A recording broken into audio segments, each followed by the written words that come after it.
হচ্ছে royal Enfield bike শোরুমে। আর so bros, আমি আসলে এখন আছি দন্ত লাগে, আর আপনাদেরকে এখানে কিছু ফুটেজগুলো দেখাই। আর আমি আরও কিছু দেখাচ্ছি। আচ্ছা, থেকে আমার কাছে ওই ব্ল্যাক নিয়ন যেটা, ওইটা আমার কাছে হান্টার 350cc, রেড কালারটা। এই জ্যাকেটের দাম 53,000 টাকা ব্রো। না না না, আমার আজকে ফার্স্ট সার্ভিসিং। আমারগুলো কিন্তু প্রত্যেকটাই 350cc করে। বাইকটি আজকে সার্ভিস হচ্ছে 53,490 টাকা। বাপরে বাপ! ওদের আইটি কালার কাছে খুবই দুর্দান্ত। Welcome back everyone, I hope আপনারা সবাই ভালো আছেন। অ্যান্ড এই মুহূর্তে আমি অনেক অনেক বেশি ভালো আছি। সো ব্রোস, নিচে টাইটেল, পিকচার অ্যান্ড থাম্বনেল নেমটা দেখে বুঝে ফেলছেন যে আজকে আমার ব্লগটি কোন বিষয়ে হচ্ছে। হ্যাঁ ব্রোস, আজকে আমার ব্লগটি হচ্ছে আমি যে প্রথমে যে রয়্যাল এনফিল্ড বাইকটি নিয়েছিলাম একদম অতি ফার্স্টে, ক্রোম ব্রোঞ্জ যেটা, ওইটার আজকে ফার্স্ট সার্ভিস হতে যাচ্ছে। তো আমি আশা করি আজকে এ টু জেড আপনাদের মাঝে ফার্স্ট সার্ভিসিংয়ে কী হয় আমি প্রতিবারের মতন আমার ফার্স্ট সার্ভিসিংটি তুলে ধরার চেষ্টা করব। অ্যান্ড বাই দ্য ওয়ে, আজকে কিন্তু আমি রীতিমতন আমার ঘর থেকে আজকে আমার ব্লগিংটি স্টার্ট করছি। সো আমার ব্যাকগ্রাউন্ডটা একটু অ্যাভয়েড করবেন আপনারা। অ্যান্ড আজকে আমি আমার সাথে কি ক্যারি করছি এটা একটু আপনাদেরকে দেখাই দিচ্ছি। সো ব্রোস, আজকে আমি আমার সাথে ক্যারি করছি, এটার সাথে এখানে হচ্ছে আমার একটি ব্যাগ, আর এখানে হচ্ছে আমার একটি ফ্রন্ট ক্যামেরা। আপনাদেরকে একটু দেখাই দিচ্ছি এই ফ্রন্ট ক্যামেরাটি। এটি হচ্ছে আমার ফ্রন্ট ক্যামেরা, এটা সামনে বাইকে লাগানো হয়। এই ক্ল্যাম্পটা আমি ইউএসএ থেকে আমার একটা ফ্রেন্ডকে দিয়ে আনিয়েছি। সো এই ক্যামেরাটি হচ্ছে 360 অ্যাঙ্গেলে পুরো ভিউ আপনাদেরকে দেখানোর জন্য। এই ক্যামেরাটি হচ্ছে আপনাদেরকে আমি নিজেও ফোকাস করব অ্যান্ড চারদিকে আপনাকে দেখানোর জন্য। অ্যান্ড বাই দ্য ওয়ে, আমি আমার সাথে আজকে এই হেলমেটটি ক্যারি করছি। সো মোটো ব্লগিংয়ে আজকে আমি আমার সাথে এই ক্যামেরাটি ক্যারি করছি। অ্যান্ড বাই দ্য ওয়ে, আমার এই ব্যাগটা হয়তো আপনাদেরকে দেখানো হয়েছিল, বাট আমার কোনো ভ্লগসে দেখানো হয়নি। সো এটা হচ্ছে রয়্যাল এনফিল্ডের ব্যাগ। অ্যান্ড সম্পূর্ণভাবে এই ব্যাগটি কিন্তু আমার ইন্ডিয়া থেকে এসছে। অ্যান্ড আজকে আমি রীতিমতন আমার পুরা ব্লগসটি আপনাদের মাঝে তুলে ধরার চেষ্টা করব যে রয়্যাল এনফিল্ড সিরিজ বাইকগুলোর মধ্যে প্রথমে কি অ্যাকচুয়ালি সার্ভিসিংয়ে দেওয়া হয়, সার্ভিসিংয়ে ওনারা কি আর কি প্রোভাইড আমাদেরকে করছে, সেটাই আমি এক একে করে আপনাদের মাঝে তুলে ধরার চেষ্টা করব। সো আর কথা না বাড়াই, চলুন ফিরে আসি একটা ছোট ইন্ট্রোর পর।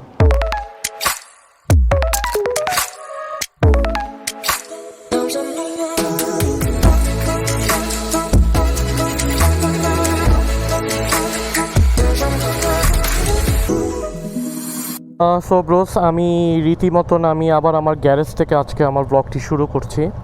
তো আজকে আমি আমার এই বাইকটি নিতে চলেছি সার্ভিস সেন্টারে। আর আমার সাথে এখানে আছে হচ্ছে ভাই মোহাম্মদ বাবুল। তো আজকে আমরা দুইজনেই মিলে যাচ্ছি, কারণ আনিস আজকে আসতে পারবে না। আজকে দুপুরে পরে আনিসের সাথে আমার দেখা হবে। এই মুহূর্তে ভাই মোহাম্মদ আনিস আমাদের মাঝে নেই। আর আজকে আমি আমার এই রয়্যাল এনফিল্ডটি নিয়ে যাচ্ছি ফার্স্ট সার্ভিসিংয়ের জন্য। তো আজকে রীতিমতন ফার্স্ট সার্ভিসিংয়ে কি হয় না হয় এক করে আমি ডিয়ান আপনাদের মাঝে দেখানোর চেষ্টা করব। আর আজকে হচ্ছে আমার তো পরপর 3টি রয়্যাল এনফিল্ড বাইক, আপনারা সবাই জানেন। দুইটা হচ্ছে ক্লাসিক অ্যান্ড একটা হচ্ছে বুলেট।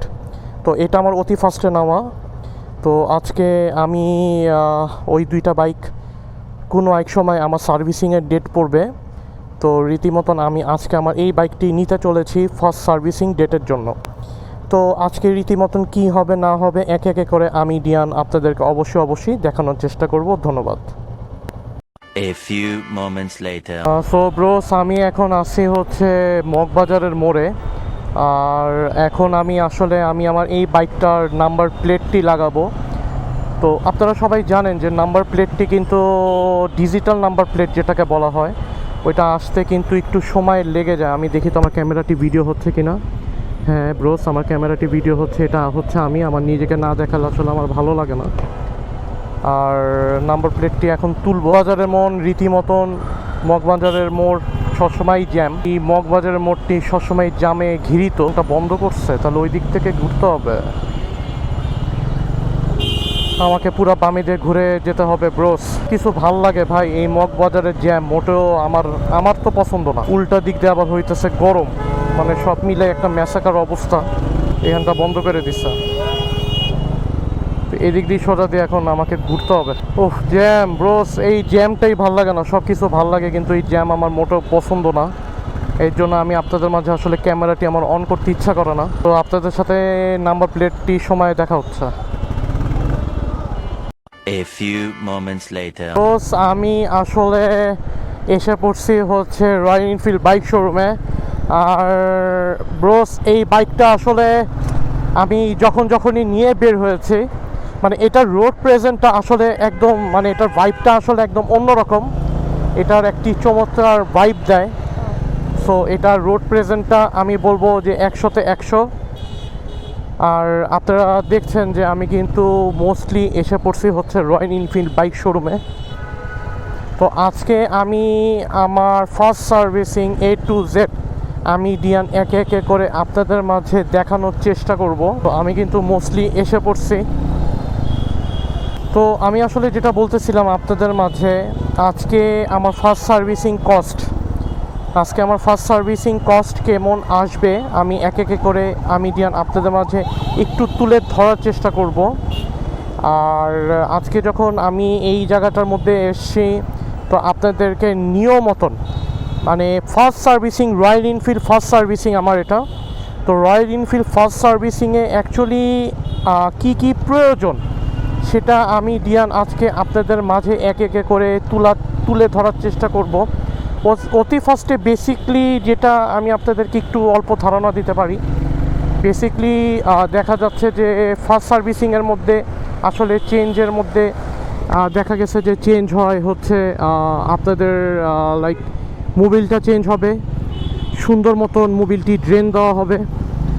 আর মোবিল ফিল্টার, অয়েল ফিল্টার, এগুলো আসলে ফার্স্ট সার্ভিসিংয়ে চেক করা হয়।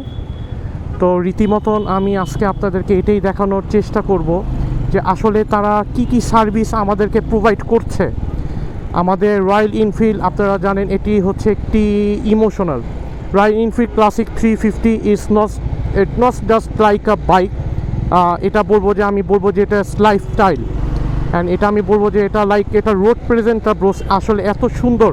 আপনি যখন রোড দিয়ে চালাবেন, চারদিকে আপনার দিকে মানুষরা দেখবে যে কি বাইকটি যাচ্ছে। এটার রোড প্রেজেন্ট আমি বলবো 100-তে 100। তো আজকে আসলে আমাদেরকে তারা কি প্রোভাইড করছে রয়্যাল এনফিল্ড পক্ষরা সার্ভিস করতে, সো সেটাই আজকে আমরা এক একে করে একটু তুলে ধরার চেষ্টা করব। মোস্টলি আমি এসে পড়ছি রয়্যাল এনফিল্ড বাইক শোরুমে। তো দেখি তারা এখন আমাদেরকে কি প্রোভাইড করছে। সার্ভিস ও এখানে তো দেখে অনেক রকম বাইক রাখা আছে। তো ফাইনালি আমি আসলে আসলাম হচ্ছে রয়্যাল এনফিল্ড বাইক শোরুমে। আর এখন দেখি তারা আমাদেরকে কি প্রোভাইড দিচ্ছে, আমি এক এক করে আপনাদেরকে একটু দেখানোর চেষ্টা করতেছি। আর এখানে তো রাখা দেখি যে অনেক বাইক আছে, এদিকে তো প্রচণ্ড আকারের বাইক। সো এখন আমাদেরকে তারা কি প্রোভাইড করবে আমি ডিয়ান আবার একটু পরে আপনাদের মাঝে ব্যাক করে আসি।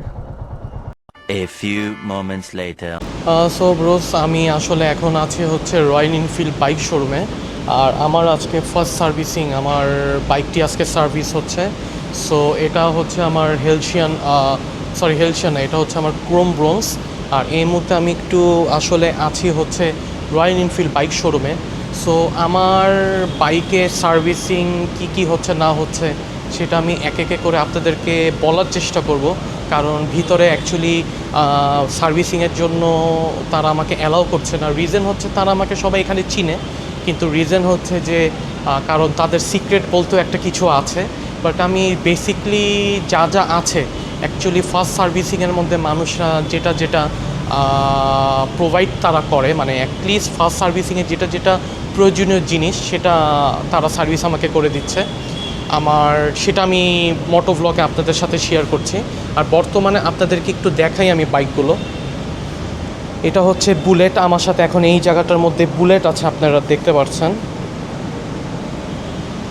প্রথমেই বাইক শোরুম ঢোকাতে আমার চোখে পড়ে গেল হচ্ছে বুলেট। আর এখানে আমার সাথে আছে হচ্ছে এটা হচ্ছে মেটাল গ্রে, আপনারা দেখতে পাচ্ছেন এটা হচ্ছে মেটাল গ্রে। প্রত্যেকটাই রয়্যাল এনফিল্ড ক্লাসিক 350। আর এখানে একটি সুন্দর নতুন কালার এসছে, আপনাদেরকে একটু দেখাচ্ছি। এটা হচ্ছে সম্ভবত হান্টার 350cc। এগুলো কিন্তু প্রত্যেকটাই 350cc করে। আর আমি আরও কিছু দেখাচ্ছি। আচ্ছা, এখানে আপনাদেরকে একটু এই জায়গার চাকচমকগুলো একটু দেখিয়ে নিই।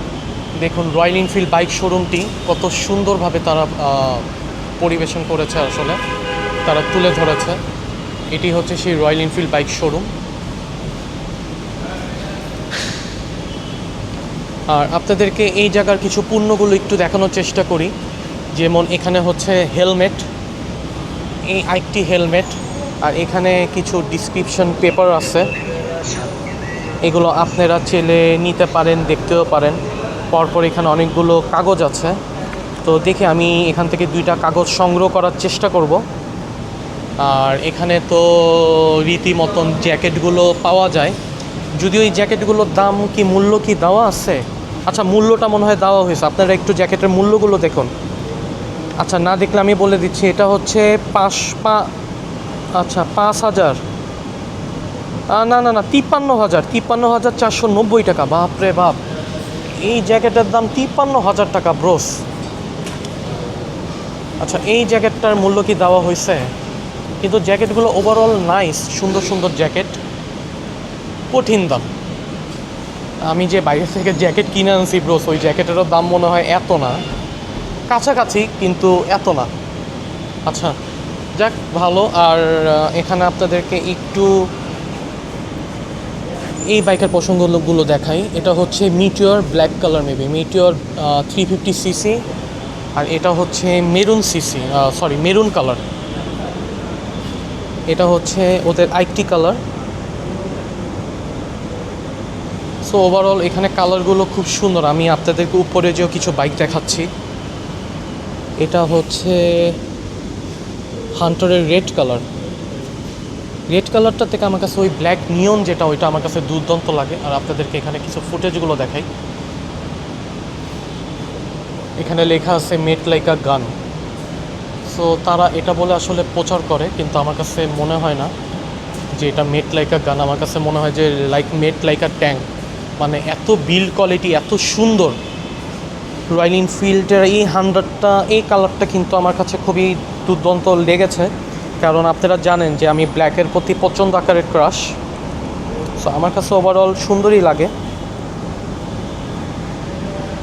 সো ব্রোস, আমি আসলে এখন এই মুহূর্তে রয়্যাল এনফিল্ড বাইক শোরুমে আসছি। আর আমার বাইকটি আজকে প্রথম সার্ভিস হচ্ছে।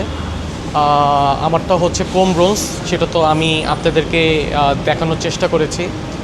আর রীতিমতন আমার বাইকে কি সার্ভিস আজকে তারা আমাকে বলল, যে কি সার্ভিস তারা হচ্ছে, সেটা আমি কিছুক্ষণের মধ্যে আপনাদের মাঝে তুলে ধরার চেষ্টা করব। আর এখন আমি এখানে আমার পিছনে সিঁড়ি দেখতে পাচ্ছেন। সো এই সিঁড়ি দিয়ে আমি উপরের তলায় যাব। সো আপনাদেরকে কিছু রয়্যাল এনফিল্ডে আরও কিছু চাকচমক বাইক দেখানোর জন্য। তো লেটস গো, চলুন আমরা উপর থেকে ফিরে আসি। A few moments later. তো ব্রোস, প্রথমেই ঢুকাতে আপনাদেরকে এই জায়গার কিছু প্রসঙ্গ দেখাই। এখানে একটি বড় করে লেখা আছে, আপনারা দেখতে পাচ্ছেন। এখানে লেখা আছে মেড লাইক আ গান। এই জিনিসটি যখন রাত্রেবেলার আলোতে যখন ঝকঝক করে, তখন প্রচণ্ড আকারে সুন্দর লাগে। আর ওদের এখানে কিছু অ্যাক্সেসরিজ রাখা আছে। সো এই অ্যাক্সেসরিজগুলো আসলে অ্যাভেলেবেল কিনা আমি অ্যাকচুয়ালি সঠিক বলতে পারছি। সুন্দর কিছু অ্যাক্সেসরিজ এদিকে রাখা আছে, আপনারা দেখতে পারতেছেন। এখানে বাম্পার রাখা আছে। আর এগুলো হচ্ছে বার অ্যান্ড মিরর, আপনারা দেখতেছেন। তো আপনাদেরকে এই জায়গার কিছু প্রসঙ্গগুলো, বাইকের কিছু প্রসঙ্গগুলো দেখাই। এখানে আমার চোখে আরেকটি পড়লো মিটিওর ব্ল্যাক কালার 350cc। আর এটাই হচ্ছে সেই কাঙ্ক্ষিত বাইক যেটা আমি নিয়েছি। এটি হচ্ছে হেলসিয়ান গ্রিন কালার আর কি। এটার একটা হেলসিয়ান ব্ল্যাক আছে, সেটা আমি দেখাচ্ছি। এটা হচ্ছে হেলসিয়ান গ্রিন। আমার কাছে এই বাইকটি দুর্দান্ত সুন্দর লাগে। এটার আমি এই কালারটাই নিয়েছি। এটার একটি ব্ল্যাক কালার আছে, সেটা আমি আপনাদেরকে এই মুহূর্তে দেখানোর চেষ্টা করব। তো খুব সুন্দর কালার এখানে তারা প্রোভাইড করছে। তো ঠিক আছে, তো তারা আসলে খুব সুন্দর বাইক প্রোভাইড করছে। তো আমি আসলে আপনাদেরকে একটু বাইকগুলো দেখানোর চেষ্টা করতেছি। এখানে আরেকটি বাইক আছে, এটা হচ্ছে হেলসিয়ান ব্ল্যাক। তো আমার সাথে এখানে আরেকটি খুব সুন্দর বাইক রাখা আছে। এটা হচ্ছে, আর এটা হচ্ছে আসলে এই বাইকগুলো বাংলাদেশে অ্যাভেলেবেল না, কারণ এগুলো প্রচণ্ড হায়ার সিসি। এটা হচ্ছে 650 সিসি। আমার এই বাইকটি আসলে দুর্দান্ত ভালো লাগে। এটা হচ্ছে হেলসিয়ান, এটা হচ্ছে হিমালয়ান 450 সিসি। এই বাইকটি যদি বাংলাদেশে আসে তো আমি 100% নেওয়ার চেষ্টা করব। আমার পছন্দের একটি বাইক। তো ব্রোস, আমি এখন নিচে যাব। নিচে যেয়ে আপনাদেরকে আমার সমস্ত বাইক দেখানোর চেষ্টা করব যে এই বাইকে আজকে কি কি আমাকে তারা প্রোভাইড করলো। আমি এক এক করে আপনাদেরকে সমস্ত জিনিসই দেখানোর চেষ্টা করব। তো চলুন, আপনাদেরকে তো এই জায়গার একটু জিনিসগুলো দেখানোর চেষ্টা করলাম। সো আর কথা না বাড়াই, চলুন নিচে যাই। ধন্যবাদ। A few moments later. So bros finally আমি আফটার সার্ভিসিং পর আমার royal Enfield classic after servicing পর আমি এখন আপনাদের মাঝে এই জায়গাটা কি, এই প্রকৃতি কি আপনারা চিনে বুঝতে পারতেছেন নাকি আমি জানি না। হ্যাঁ ব্রোস, আমি এখন আছি হচ্ছে মাওয়া হাই রোডে। আজকে আমি ফার্স্ট আমার রয়্যাল এনফিল্ড ক্লাসিক 350 এই বাইকটি নিয়ে আমি আজকে আমার সাথে আমি মাওয়াতে প্রবেশ করলাম। এটা আমার জীবনে একদমই ফার্স্ট। আর সবথেকে বড় কথা হচ্ছে যে আমি এখন এই মুহূর্তে রয়্যাল এনফিল্ড বাইক সার্ভিসিং করার পর আমি এখন আসি হচ্ছে, এখানে কি কিছু হয়েছে ঠিক বোঝা যাচ্ছে না। এই রোডটা কি ব্লক নাকি কিছু তো একটা হয়েছে। এই রোড ব্লক কেন? ঘটনাটা কি ভাই? কি ঘটনা সামনে? আমিও তো এখানে আসলে কি ঘটনা, একটা কিছু তো হয়েছে, আসলে বোঝাটা তো মুশকিল। এখান থেকে সবাই ঘুরায় যখন নিচ্ছে তাহলে আমিও ঘুরাই ফেলি। এখান থেকে তো আর যাওয়া মনে হয় পসিবল হচ্ছে না। কিছু একটা সামনে হয়েছে, সব গাড়িগুলাই ঘুরাইতেছে। চলুন আমিও ঘুরাই ফেলি, যেখানে প্রকৃতি আমাদেরকে নিয়ে যাবে আমরা তো সেদিকেই যাব। সম্ভবত এখানে কিছু একটা হয়েছে, আসলে এই মুহূর্তে আমি আসলে বলতে পারতেছি না, কিছু তো একটা হয়েছে। তো যাক ব্রোস, এগুলো সব মিলিয়েই থাকবে সব কিছু। তো আমি ব্যাক টু মাই টপিক। আসলে আমি রয়্যাল এনফিল্ড বাইক সার্ভিস করে এখন আমি এই জায়গাটার মধ্যে প্রবেশ করলাম। আর আমি ভাবলাম আরামসে সোজা দিয়ে চলে যাব, কিন্তু সোজা দিয়ে তো আর ফাইনালি যাওয়াটা হচ্ছে না। তো বাইকটি আমার ঘুরিয়ে এখান থেকেই রওনা দিতে হবে। তো আমি ফাইনালি এখান থেকেই রওনা দিতেছি। তো কি হয়েছে এখানে? আসলে অ্যাক্সিডেন্ট হয়েছে মনে হয়। খালি দেখেন এতটুক জায়গাটি, অ্যাক্সিডেন্টই হয়েছে। সো জাস্ট এতটুক জায়গাটি কিন্তু জ্যাম লেগে আছে, ঠিক আছে? হয়ে যায় অনেক সময়, অনেক রকম অনেক কিছু প্রকৃতির সাথে হয়ে যায়। আসলে এখানে তো কারো হাত নাই। তো যাই হোক, আমি আসলে এই জায়গাটার মধ্যে অনেক দিন পর আসলাম। আরও সব থেকে বেশি ভালো লাগতেছে যে বাইকটি সার্ভিসিং করার পর এই জায়গাটার মধ্যে আসলাম। তো আসলে ব্রোস, আমি আমার বাইকটি আমি আসলে ওইখানে কিছু ব্লগস করতে চেয়েছিলাম, কিন্তু ওইখানে আসলে ওদের সার্ভিসিং যে অংশটি, এটা হচ্ছে সম্পূর্ণ, ওরা বললো যে এটা ওদের সিক্রেট, আমাকে মাইন্ড করতে মানা করলো। তার জন্য আমি আসলে ওইখানে কিছু ব্লগস বানাতে পারিনি। তো ফাইনালি এই ব্লগসটি এন্ডিং করার জন্য আমি আসলে এসে পড়ছি হচ্ছে মাওয়া হাই রোডে। আর বাই দ্য ওয়ে, ভাই মোমো তানিস আর আমার মা আর হচ্ছে ভাই মোহাম্মদ বাবুল, ওনারা সবাই অপেক্ষা করছে আমার জন্য মাওয়া ফেরি ঘাটে। তো আমি ফাইনালি তাদের সাথে আসলে আমি এখন পর্যন্ত লাঞ্চ করিনি ব্রোস। আমি লাঞ্চ করব এখন। ঘড়িতে সময় বলছে বিকাল হচ্ছে 5:35। তো তার জন্য আসলে আমি এখন পর্যন্ত খাইনি। তো ফাইনালি আমি ওই জায়গাটার মধ্যেই যে চিন্তা ভাবনা করতেছি যে খাওয়া দাওয়া করব। আর আমি আপনাদের সাথে একটু ব্যাক টু মাই পোর্শন, আমি আমার টপিকে ফিরে আসি আপনাদের মাঝে।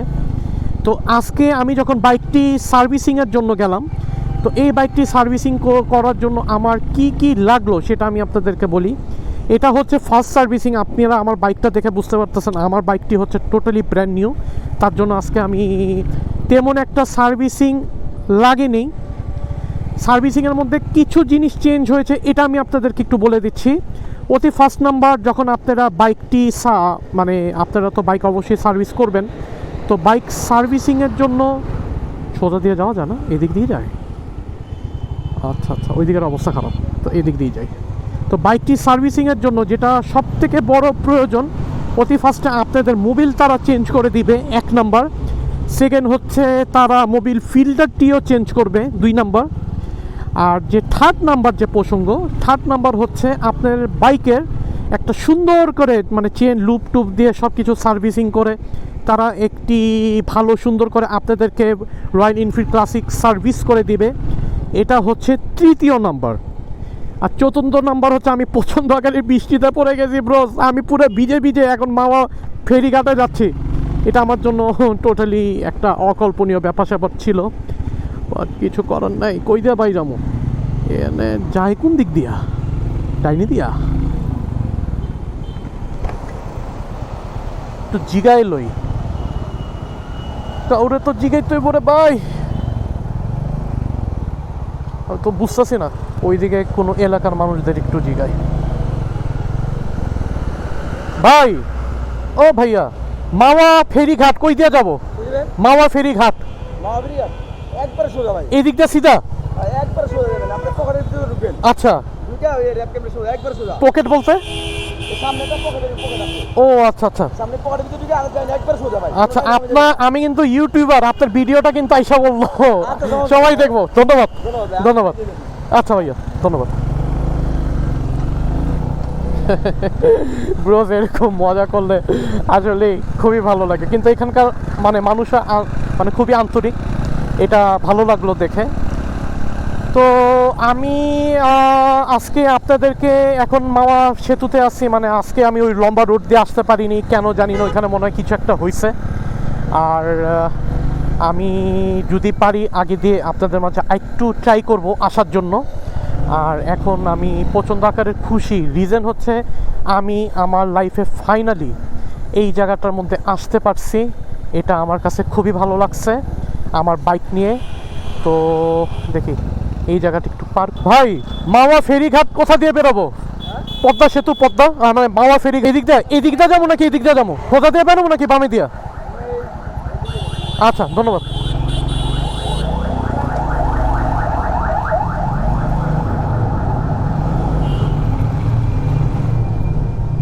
ওই ভাইয়া পদ্মা সেতু বেরামু, কই দিয়ে যাবো?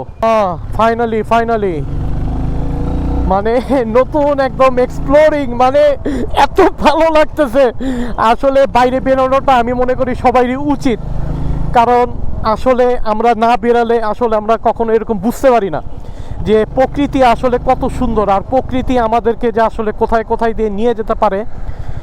তো এটা আসলে অকল্পনীয়। আমার যদি রোডটা যদি প্রবলেম না থাকতো, আপনারা দেখছেন যে ওইখানে প্রচণ্ড আকারের জ্যাম লেগেছিল, জানি না অ্যাক্সিডেন্ট টাইপের কিছু হয়েছে কি না, তাহলে আসলে আমি এই রোডটা দিয়ে এখান দিয়ে চলে যেতাম। কিন্তু ফাইনালি আমার আসতে হয়েছে হচ্ছে এই রোডটা দিয়ে। এই রোডটা আমি আসতে যেতে অনেকবার দেখছি, কিন্তু জাস্ট আমার নিজেরই আসা হয়নি। অনেক বছর আগে আসতাম যখন এই রোডটা ছিল না, তখন মাওয়া সেতু, মাওয়া পদ্মা এইটাই রোড ছিল, এইটাই প্রথম ছিল যেখান দিয়ে আমাদেরকে আসলে যে ট্রাভেল করতে হতো। তো এটা আমি বলতেছি আজ থেকে প্রায় 10-15 বছর আগের কথা। তো এখন তো আপনারা জানেন যে নতুন নতুন কিছু রোড হয়ে গেছে, যার জন্যই আসলে এইসব চাকচমক।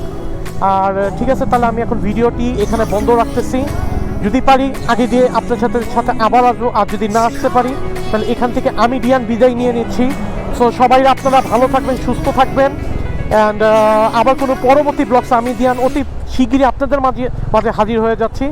সো আপাতত রাইট নাও, আল্লাহ হাফেজ।